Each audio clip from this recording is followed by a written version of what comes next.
John just talked about accountability of players and how that's going to be a major factor here moving forward.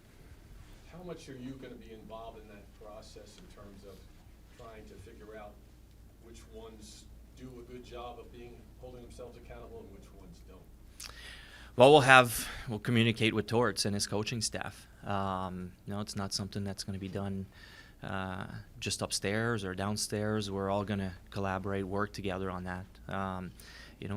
Torts is really clear. There's things that are important to him. How players carry themselves and how they play, how they act. And that's going to be a big part of it. It was a big part of it this year. If you look at how things were done and were ran, accountability was a big thing throughout the organization, and I think that's part of the progress that you saw this year. There's definitely a big change when it comes to a certain standard, and you can use the word accountability for it. I guess with where you guys are at right now, obviously if you bring in a coach like John Tortorella, he's going to have influence. That's just part of how it goes. But how much influence is he going to have in terms of picking who stays and who goes? Obviously you're the GM, the interim GM right now, so in the end it's your decision. But are you going to pretty much just take him at his word if he thinks a guy needs to stay or go? There's going to be a lot of discussions. There's a lot of good people upstairs also evaluating players. But they have the coaches, they see something different. They deal with the players, a few feet away when the games are happening. Some of the stuff that we don't see up sometimes in the press box. So the information that we get from the coaching staff is extremely important as well. And the coach is always worried about winning, number one, but winning to keep his job. So, ostensibly, you being the GM and whoever being the president, you have the capacity to make him employed or unemployed.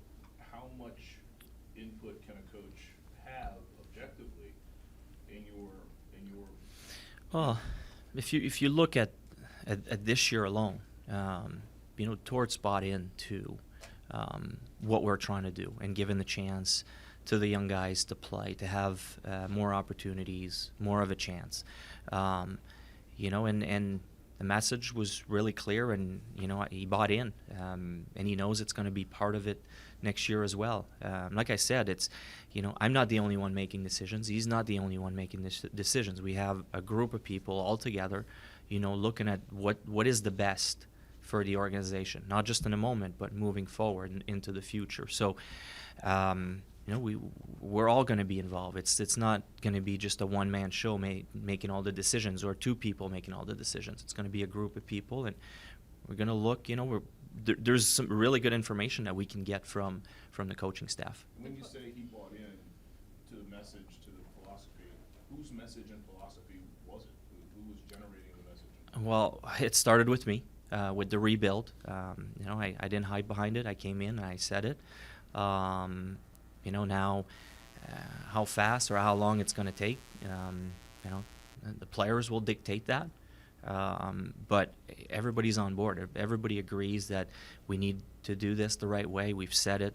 Torts have said it many times. We all agree that it needs to be done the right way, and we might need a little bit of patience from the fans in that regard. It might be some growing pains to go through, but when you look at how some of our young players got better this year, I think that was really impressive and exciting for the future. The players all say that you spend a lot of time with them and have gotten to know them. How important is that for you to make your own opinions outside of what just Tortorella is telling you? I don't know if it's if it's important, but I mean, obviously, if I make some decisions, I need to have an opinion. My opinion comes from years of playing and looking at how organizations are being built. Having a chance to have been out there, haven't played the game, understanding how a locker room works, the ins and outs of a locker room are things that I'm going to try to use. But there's other areas that I'm going to need help with when it comes to scouting and analytics and stuff like that. So, and that's where we have, I feel a lot of good people around to help us. Everybody has strengths, and trying to use everybody's strengths to the best and the benefits of the organization. Danny, I'm not asking you to name names, but I'm sure you have a wish list on what positions you want. What would be number one on that wish list? Like, would it be a number one left winger or a second line center? Or what position do you think this team really needs in the offseason? It's a little early to dive into that. I haven't looked at exactly what positions. There's so many things that might happen. At this point, we're far from free agency. We're trying to get, kind of gather information. There's going to be some changes.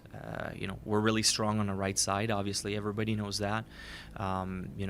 With Cam Atkinson coming back and the emergence of many of our right winger, the right side, that's a really strong side. Coots coming back in the middle, how Cates has played, obviously helps us down the middle. Looking quickly at it, on the left side, we might need some help there. But again, we're not looking out to go sign a big-time free agent, with lots of term on a contract at the moment. We want to give our young players the opportunity to develop, and we want to see what we have before, kind of blocking some of the young guys. Danny, what's the status of the team president, and does it matter if you go forward with this offseason until you have? That's not up to me. I don't know what's going on. I read the rumors just like you guys, and what you guys are writing, that's kind of what I have on it. So I absolutely have no idea what's going on there. And have they given you any indication when they're going to take the interim title away? No. Yeah, Sorry. as far as the draft, you touched on scouting. Do you anticipate any new people being brought in before the draft? And as far as picks go, are you trying to acquire more picks for this draft? No, we have a really good scouting team. You look at what we've done in the last 2-3 years. I really believe in our amateur scouting team. And as far as the picks that we have, we're fortunate. It's a good year. We have quite a few picks, and we have a high one. No later than 9. You have to go through a lot of bad times to get there, unfortunately. But it's exciting when you're at the draft table and you get to pick such a high pick. So it's going to be a critical pick for the organization moving forward. There's no doubt about it. As far as what we're going to do there, it's way too early. We're going to look. We're going to inquire to see, what we can do. But the most likely is we're going to keep our pick and pick in the slot that we're going to end up with. Danny, going back to something that Tord said, he basically said that you guys have talked about changes that need to be made. You guys are basically on the same page. But I'm curious, what happens if, in the course of this process this summer, if you guys ultimately strongly disagree about whether he thinks a guy maybe shouldn't be part of this and you do? What happens in that situation? We're going to communicate. It's like having a fight with your brother or sister. I mean, you find a way to fix it, and that's what we're going to do. I'm not worried about that. You spoke about the depth that this team has right now on the right side, and you've also talked about the word rebuild. Before Chuck left, he talked a lot about the importance of the 25 and under core. Travis Konechny is no longer a part of that core. However, he had a very strong season. How do you view his future right now with the organization, with the knowledge that you are going to undergo a rebuild? Travis? Yeah. I mean, with the season he's had, he's it's been really impressive. Over half a goal a game, over a point a game.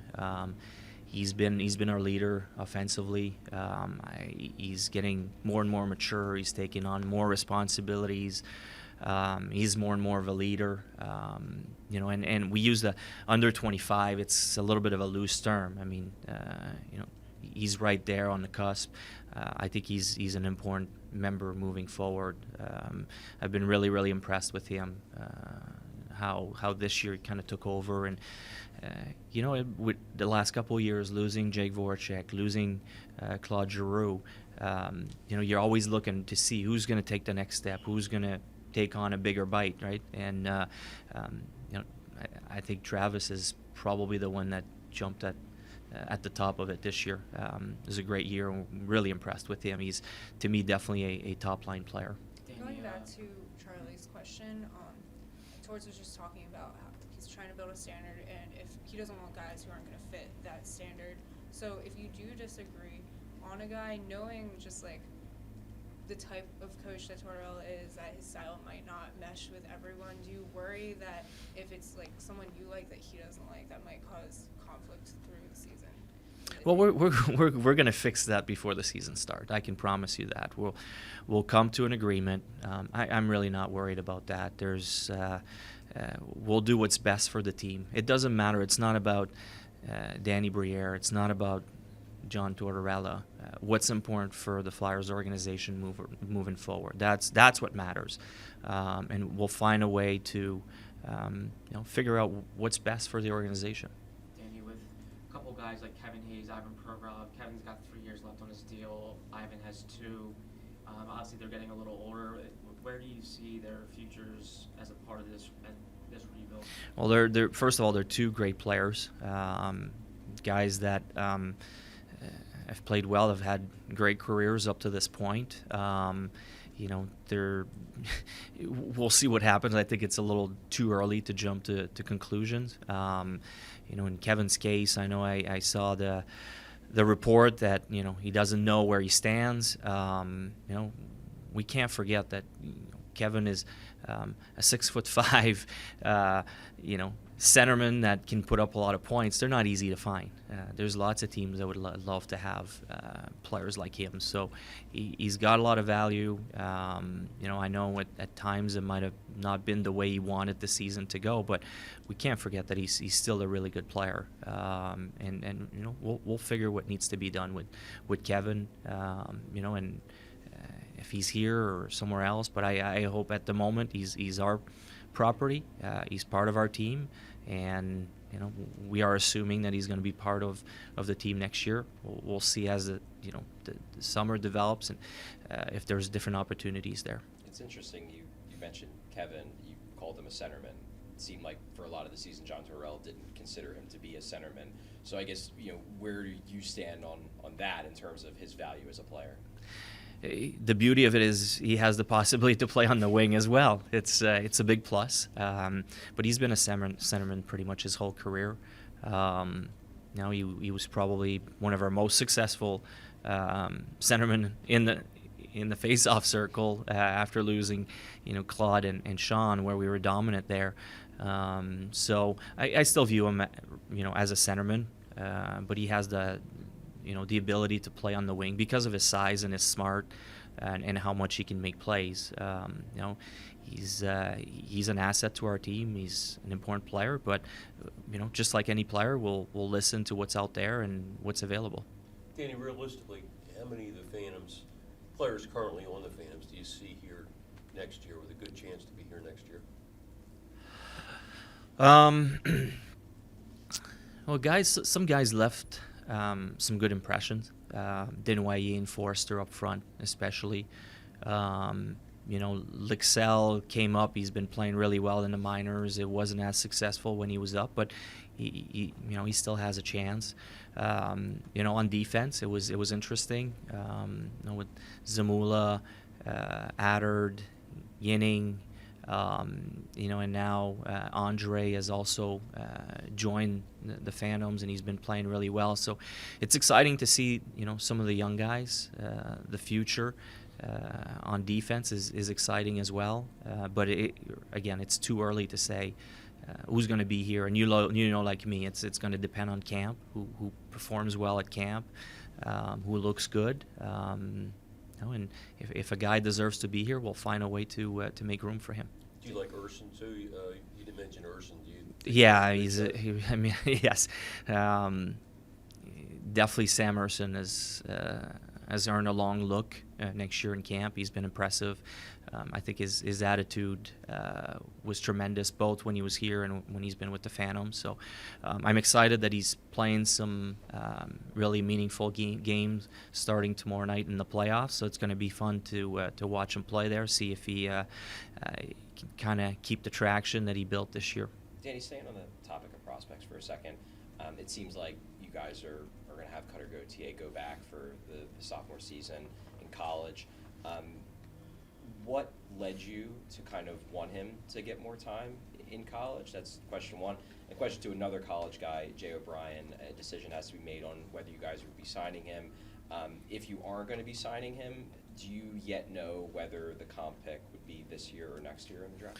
So on Jay, now we're not sure. We're trying to figure that out. It's been months. It feels like that we've been trying to figure out exactly when the compensation. But we've told this camp that no, we weren't going to re-sign him. So the next part is just waiting to see when that pick comes. On Cutter, we told him about our vision and what we see moving forward, and he had a discussion with his advisor and family, and they decided that it was better for him to go back for another year, which I really don't have a problem with. I think it's going to give him the chance to hopefully even more dominant than he was this year. Another year of World Juniors, I'm really excited about, and we're going to get a, bigger, better, faster, more mature Cutter Gauthier the following year. So I'm really excited about his development this year. At the trade deadline, excuse me, when Chuck traded McEwen, and Chuck was honest in saying he did it primarily to get the asset. He was, looking at Lemieux's acquisition as an audition, 20-game audition, possibly to evaluate if he might be a guy you want to bring back. What was your evaluation of how Brendan played, and where do you think? I thought Brendan came in and was great the first 10 games, 12 games that he played, and then he had a little bit of a dip at the end of the season, like a few of our guys. So I'm not sure if it's just really him, if it's more of a team thing. We had a little slump there before the last two regular season games, but he brought us a spark, a little bit of physicality as well. So I liked what he brought, and again, we're a little thin on the left side, so he's definitely going to be part of the discussions. Danny, just wanted to ask about Tony D'Angelo. John obviously decided to sit him for the final 5 games of the season. He's got 1 more year left on his deal. How do you see him either fitting in next year or not? Well, I'm not going to go into what happened. I think Torts has been really clear. Some of the stuff happens in the locker room, and it stays between the players and the coaches. So, Tony had an up and down season. There's times where he was dominant, and there's times where he was struggling. So it's going to be a big summer for him. And as of right now, he's part of the team, and I plan on bringing him back. And we'll see where that goes. But it's definitely not a fun situation at the moment for him. The way things ended. That's about all I can tell you at the moment on that. Danny, going back to a player you talked about a little bit earlier, Travis Konechny. Obviously, he had the big year, took a big step forward. You've also been open about the fact that you guys are in a rebuild, and he's a guy where he's not old, certainly, but his contract is up in a couple of years, and he'll probably be in line for a big raise if he continues to play like this. I guess, do you look at that and say, as hard as it would be to maybe explore moving someone like him, and not just him, but players like him, but he might not fit our timeline based on the fact that his next contract might last into his mid-30s and might not fit with kind of what you guys are trying to do? It's definitely going to be, things we evaluate. But he's still young enough that he can be part of the rebuild. And we don't know. We haven't had any talks with his agent or anything like that, so it's way too early to kind of dive into that and say no, he can't be part of it, or yes, he can. Those are all things we're going to evaluate, just like every other player on this roster. Danny, when you see the Devils, what they did, they were 2 points ahead of you last year. I think they had 63 points, Mm-hmm. and now did a complete turnaround. Yep. Do you look at that and say, if we get the right draft picks, that we can do that one day? Not that it's going to be 1 year, but. Correct, and I want to make sure that's clear that it's I don't expect that to happen next year, but one day we certainly hope to have to be one of the teams that jumps into, the contending teams, in the league. I think there's a few teams that are right on the cusp as well, and we saw this year New Jersey jump into that. I hope we're there. I don't know exactly when that's going to happen. Like I said earlier, the players are going to decide that when they're ready to take that next step. Is drafting the right way, is that the key to making that happen? Or is To start, and then eventually when we feel we're there and it's time, then we're going to look to see if we can acquire either by trades or free agency or whatever. But at the moment, I still feel that we need to figure out what we have. We need to figure out, which players will be part of the future, and you don't want to block them by bringing outside players at the moment. That's kind of the vision. So yeah, drafting is for me a very important part to start this process. That said, Danny, can you give the fans a minimum timeline? I mean, we've been through rebuilds with other teams in this town, and it just seems fair that... I don't have a number. Yeah, I don't have a number. I really don't know. Again, like, we got excited at the end of the season because we're playing better, we're winning games, our young guys are playing better and better. But what happens next year if we come back and there's a regression there, and we've seen it many times over. So I want to be careful. I don't know exactly where we're at in the process, so that's why I can't. I wish I could give you a timeline, but I'd be lying to you. I don't know. If it's 2 years or 5 years or 8 years, I really don't know at this point. How would you assess towards this season? I mean, and especially now that you have greater influence in decision making, how do you feel? I've been really happy with him. Honestly, I think the job he's done was very impressive. To be able to, he used the word accountability, I think, earlier. He used the word culture, standard. When I look at our team this year compared to last year, the way we played, the way we competed, it was night and day. And I saw a team that, it had ups and downs throughout the year. The consistency was definitely an issue, which you expect with a young team. That was definitely the case, but it was a team that competed a lot harder than it did the previous year, and that's where I'm proud of how our guys competed almost every night. There was a couple games here and there where it got really bad, but overall, night after night, it felt it was a team that the fans could come to the rink and be excited and be a fan of, because you knew that they were leaving it on the ice and they were competing hard. So that's where I was proud of the players. I was really happy with Torts and his coaching staff and how they were able to bring that mentality into their dressing room, much more than we've had the last few years. So. How much do you think Scott Lawton's consistency contributed to that sort of professionalism? Yeah, well, Scott, it was tough for Scott because we've removed a lot of veterans around him the last couple of years, and then he also, because of injuries, lost Ellis, Couturier, and Atkinson, that were all a big part of what was supposed to be our leadership group. So it wasn't an easy task for him with all the young guys around, but he had a great season. I was really happy with how Scott played and how he acted and tried to lead the way, being surrounded by mostly a younger group of guys.